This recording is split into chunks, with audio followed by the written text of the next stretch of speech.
There are some people in life whose presence you don't understand until the day their absence becomes impossible to ignore. This is the story of Amara and the quiet man who lived 3 houses away. A man everyone else feared, avoided, or whispered about, except her. In a small dusty street in Enugu, lined with old compounds and mango trees, lived Mr. Okoye, the man the children called the Old Lion. He never smiled. He never attended parties. He never greeted anyone unless necessary. People said he was unfriendly, strict, cold, a man with shadows for eyes. But to Amara, even at age 6, he was simply the man who always watered the hibiscus flowers by his fence exactly at 5 p.m. And he always paused when she walked by. Not to speak, not to smile, just to notice.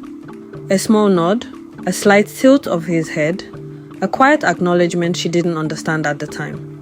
Everyone else got silence. She got something gentler. Amara grew up on that street, and with every passing year, something strange remained the same. Whenever she struggled, something quietly shifted in her favor, always from a direction that led back to Mr. Okoye. When she lost her school fees envelope at age 9, an anonymous brown envelope appeared at her door that night. When a group of boys tried to bully her at 13, they stopped abruptly the next morning, refusing to say why, avoiding her eyes, limping slightly. When her mother fell sick, someone paid for the exact medicines the hospital required. No note attached, and every single time, Amara would see him later that day watering his hibiscus, calm and unbothered, as if the world's storms didn't reach him. Was he involved? Her mother suspected. Her grandmother insisted. Amara. She didn't know what to believe, but she always whispered a thank you under her breath whenever she passed his gate. And each time, he gave her that same slight nod, that silent language of kindness. When Amara turned 18 and gained admission to university, she noticed Mr. Okoye more. Older now, slower, his beard whiter, his hands trembling slightly as he carried his watering can. But still, he watched her leave for school every morning, standing behind his rusted black gate, never speaking, just watching. And every time she returned on holidays, she noticed something even stranger. He remembered everything. "Your birthday passed while you were away," he murmured once, his voice rusty from disuse. "I hope it was peaceful." Amara froze. He hadn't spoken to anyone else in weeks. How did he remember her birthday? Another day he said quietly, "Don't walk through the back road at night." She asked why. He simply replied, "You don't need the reason, just listen." A week later, someone was robbed on that same road. The silence between them became a thread, thin but unbreakable. During her 3rd year in university, Amara returned home one weekend. Her mother greeted her with a heavy expression. "Mr. Okoye is in the hospital." It was like the street lost its backbone. Amara felt something she couldn't fully explain, a fear she had never felt before. She went to see him. He lay in a quiet ward, the hum of machines filling the air. His eyes opened slowly, and when he saw her, something softened, something painfully fragile. "You grew well," he whispered, "as I prayed you would."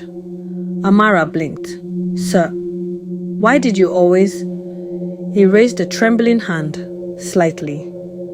"You remind me of someone I failed to protect," he whispered. "My daughter." Amara's heart dropped. "I had a daughter once. She was gentle, bright, brave." His voice cracked. "And she died because I didn't see the danger coming in time." Tears pricked Amara's eyes. "So when you came, with that same innocence, that same light," he swallowed painfully. "I told myself I wouldn't fail again." She held his hand, her heart breaking. And in that moment, she finally understood. Every envelope, every warning, every quiet protection, it was never random, it was redemption. 2 days later, he was gone. No goodbye, no final words, just gone. His compound was locked. His flowers died slowly. The street turned colder without him standing there every evening. It felt like a chapter of our childhood had vanished overnight. But that wasn't the end. A month later, a lawyer arrived at Amara's door with a sealed envelope. "For Miss Amara," he said, "left in Mr. Okoye's will." Her hands trembled as she opened it. Inside was a handwritten letter. "My daughter's light lives in you. So does my second chance. Use what I leave you to become everything she dreamed of becoming."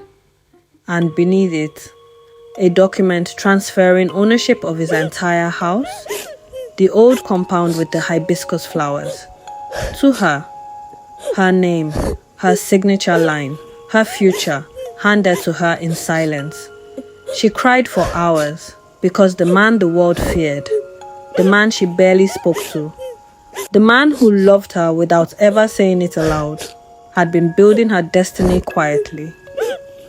But the final twist came when she visited the house. Inside his study was a drawer filled with her old primary school reports, newspaper clippings of every academic award she ever received, pictures of her walking home from school, a notebook filled with dates of major events in her life, prayer notes with her name written over and over, a poem titled "For the Girl I Could Not Save and the Girl I Did."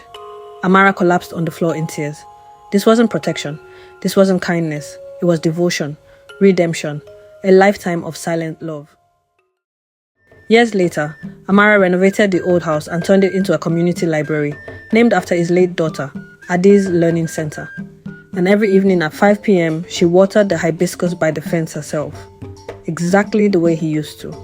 Because some angels don't come with wings, some don't speak much, some don't fit the stories people tell about them, some just watch you grow in silence and leave you with a future they could only pray you'd reach.